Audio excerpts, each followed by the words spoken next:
But I want to regress. Good. Because when we're talking about The Secret,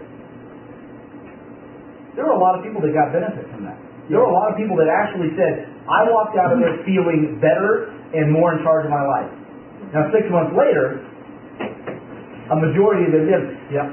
What part did limiting beliefs have in that versus The Secret being true or false? And I love this. You and I talked about this a lot. Limiting beliefs. How many of us have heard somebody say, well, you could do better in your life, but you've got limiting beliefs? How many of us have heard that kind of thing said in one way or another? We've heard about this limiting belief.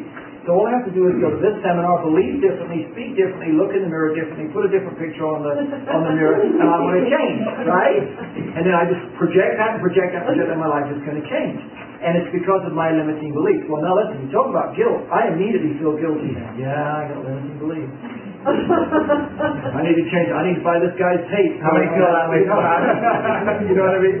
Okay, so let's just look at this intellectually, if we may. Sorry, guys, but a horrible word for a moment. Think about this. Let's say it's all about limiting beliefs. I've decided I want to be a linebacker for the San Diego Chargers. I'm going to lead Bob's real estate team, and I'm going to become a linebacker for the San Diego Chargers. By the way, I told Bob about this last week, and that's what I'm going to do. So you all ready to see me on TV?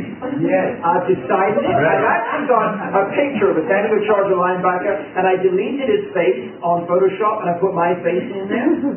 And when I go to bed at night, I am so focused on this, and I intend it so much, I sleep on a bed with San Diego Charger helmet.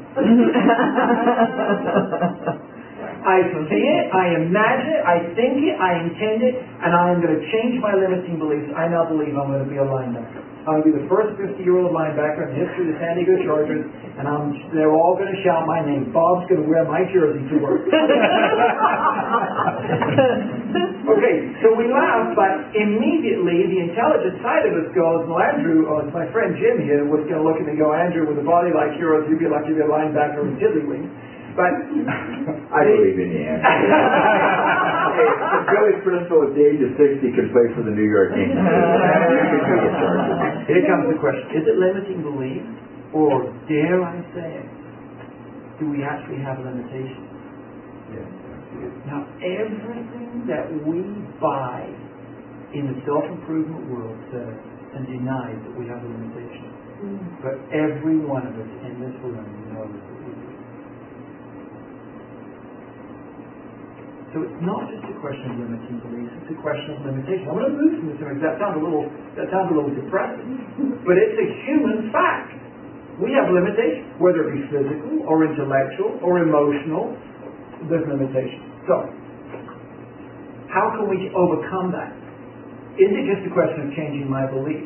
What if, and here we move forward with the living secret, what if there is limitless potential for whatever you're interested in? Relationship, love, attraction, hope, a healthy, happy life. What if there is limitless potential that I can actually absorb inside me, that is so conscious inside me, so real inside me, that it can overflow from inside me? And the things that I'm limited in, I'm no longer limited in because the limitless is inside me. But